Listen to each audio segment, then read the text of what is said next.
Hello, my friends. Today, we're going to meditate on Moloch. I love this idea of what Moloch is. And I've skipped the beginning passage to simply bring up the great pieces of what is touched on in this codex piece, Meditations on Moloch, to bring you into a new frontier of thought. A lot of commenters say Moloch represents capitalism. This is definitely a piece of it, even a big piece, but it doesn't quite fit. Moloch is introduced as the answer to a question. What does it? Earth could be fair, all men glad and wise. Instead, we have prisons, smokestacks, and asylums. What sphinx of cement and aluminum breaks open their skulls and eats up their imagination? Moloch does it. Moloch is often described as the god of lack of coordination. Everyone is hurting each other, the planet is rampant with injustices, whole societies plunder groups of their own people, mothers imprison sons, children perish while brothers war. The goddess answers, what is the matter with that, if that's what you want to do? And it's answered, nobody really wants it, everyone hates it. It's like, alright, then let's stop. And that's the question. If everyone hates the current system, who perpetuates it? That's Moloch. It's powerful because it throws in a little bit of relief in this system to say, yeah, no one does want it. We all do want better. We all wish for better. We're just uncoordinated. We just lack the implicit capability. And I really like this idea of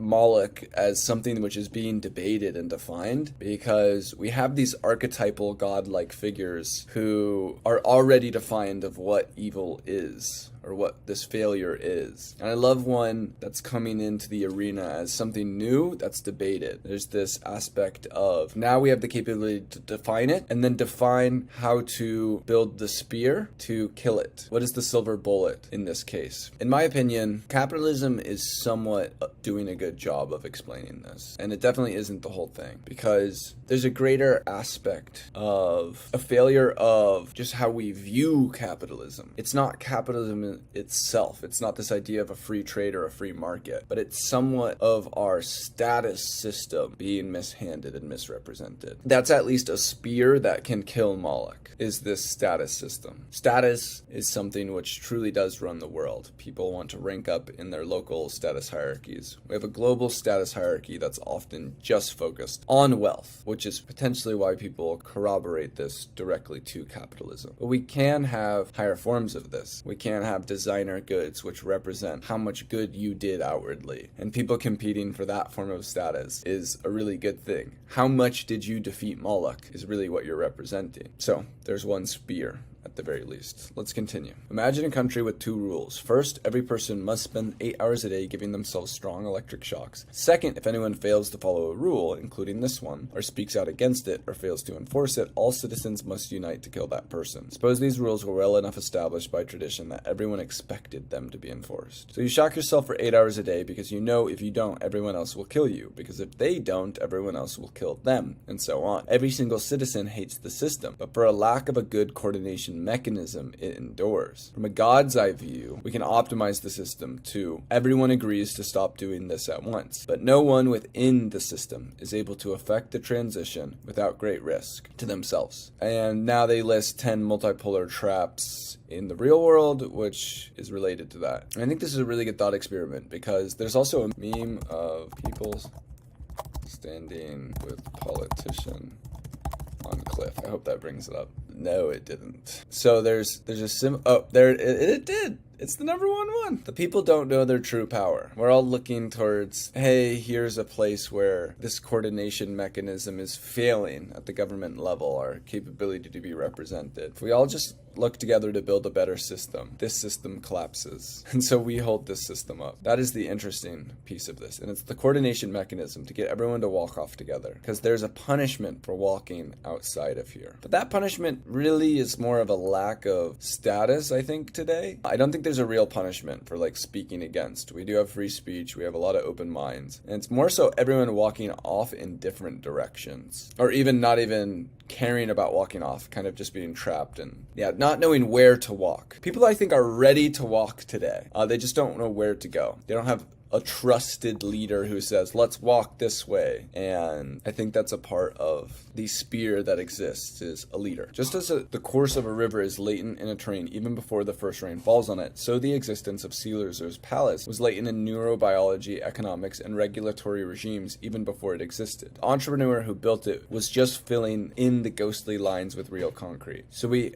have all this amazing technological and cognitive energy, the brilliance of the human species, wasted on reciting the lines written by poorly evolved cellular receptors in blind economics, like gods being ordered around by a moron. And this is in relation to Las Vegas doesn't exist because of some decision to hedonically optimize civilization. It exists because of a quirk in dopaminergic reward circuits, which we're taking advantage of. And so yeah, we're addicted without recognizing cigarettes of today, I would say. Cigarettes are seen as bad. There's obviously still a lot of users of them. And there's also no direct, beautiful path for these people to like have a high status offboarding into a better life. Now, capitalism's failure, maybe, but more so a failure to distribute money towards helping people. It's a lot more profitable to make more money by extracting of people. That's capitalism's failure mode. Now, it just takes people waking up to the idea that the only eternal currency is the good karma we can produce or grab. And so money is a tool towards those means. You can't just farm a lot of bad karma and try to make it back up. Not a good move. Some people have mystical experiences in Vegas and see God. There in Las Vegas, I saw Moloch. True surplus will set us free, I think. What we demand will set us free from some of the structural failures.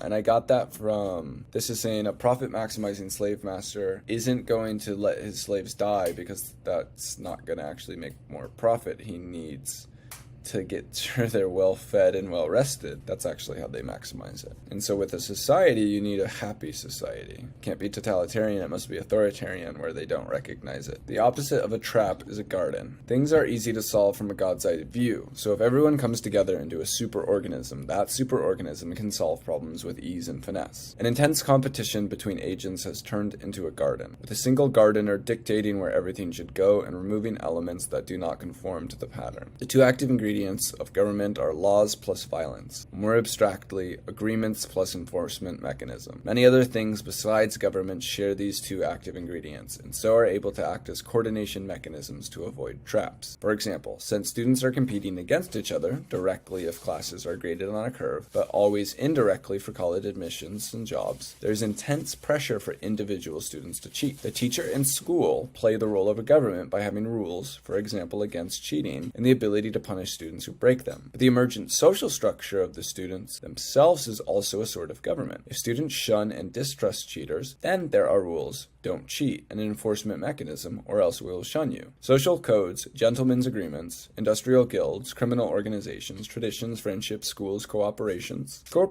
and religions are all coordinating institutions that keep us out of traps by changing our incentives. Status is one incentive mechanism. These institutions not only incentivize others, but are incentivized themselves. These are large organizations made of lots of people who are competing for jobs, status, prestige, etc. There's no reason they should be immune to the same multipolar traps as everyone else, and indeed they aren't. Governments can, in theory, keep citizens, etc., corporations, etc., out of certain traps. But as we saw above, there are many traps that government themselves can fall into. The United States tried to solve the problem by having multiple levels of governments, unbreakable constitutional laws, checks and balances between branches, and a couple of other hacks. But then the political class formed over time because there was so much power in this system that groups formed in order to control aspects of the system. And you have two-party system now, with pretty much a controlled push towards who gets to get the claim to fame on the voting podiums. Is this really this long?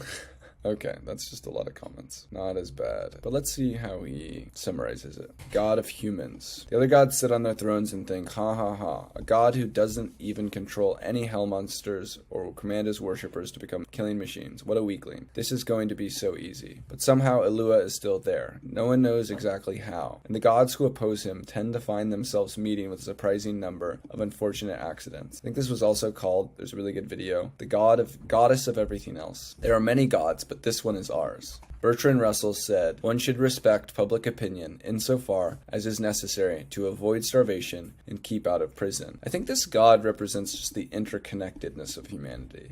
That it's the meme of, it's the relationships you make along the way. And it's that understanding. That's what matters. That's what's important. And when we value that, and when we look towards that value as the highest, true, real value, that's when we start to defeat these gods, the evil ones. and worship Alua, or whatever name you want to give it. It is only a childish thing that the human species has not yet outgrown, and someday we'll get over it. Other gods get placated until we are strong enough to take them on. Alua gets worshipped. Favorite so far is my paladin's battle cry is not allowed to be good for the good God. And at some point, matters will come to a head. The question everyone has after reading Ginsburg is, what is Moloch? My answer is, Moloch is exactly what the history books say. He is the god of child sacrifice, the fiery furnace into which you can toss your babies in exchange for victory in war. He always and everywhere offers the same deal. Throw what you love most into the flames, and I can grant you power. As long as the offer's open, it will be irresistible. So we need to close the offer. Only another god can kill Moloch. We have one on our side, but he needs our help. We should give it to him. We need to give that god a spear. We can act as a spear. Coordination. Coordination can happen from a story. Alua is just a story. And it's us telling the story of Alua versus Moloch. And is Alua winning? Well, that's up to us and for us to build the coordination mechanisms so that Alua is strengthened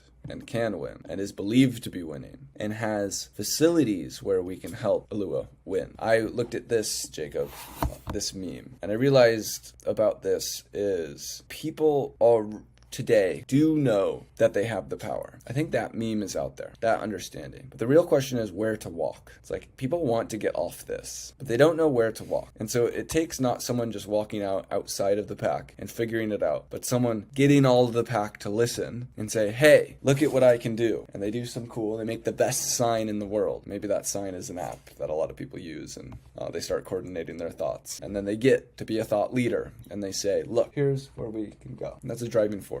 That is a Moloch defeater. That is a story. Dreams, admirations, illuminations, religion. Whole boatload of sensitive bullshit. Breakthroughs over the river, flicks and crucifixions gone down the floods. Highs, epiphanies, despairs, 10 years of animal screams and suicides. Minds, new loves, mad generation. Down on the rocks of time. Real holy laughter in the river. They saw it all in the wild eyes. The holy yells, they bared farewell. They jumped off the roof to solitude, waving, carrying flowers, down to the river, into the street. And so, what I say is that it's great that we're starting to define this sort of undefined idea of evil. Like, where does this evil come from? It is not us. We are good. We want to be good, and we want to be better. But we have this human aspect. And without better institutions, we're not going to be there. Without aligned AI, we're not going to be there. And so, we build a systemic type of fixing story and lean into it. And the beauty is we could all be acting purely selfishly, purely in our self-interest. But if we have trust in a good coordination mechanism, and that good coordination mechanism is actually effective, by following what it's saying, we'll all get more than if we didn't follow its inputs and its guidance, provided there's a critical mass of folks participating in this. So coordination, baby. LFG. Yeah. So it just takes a small crew of folks who are ready to. Few people to believe it and to lean in and to go viral. So few people could meet the needs of everyone on Earth if we work together. Let's fucking do it.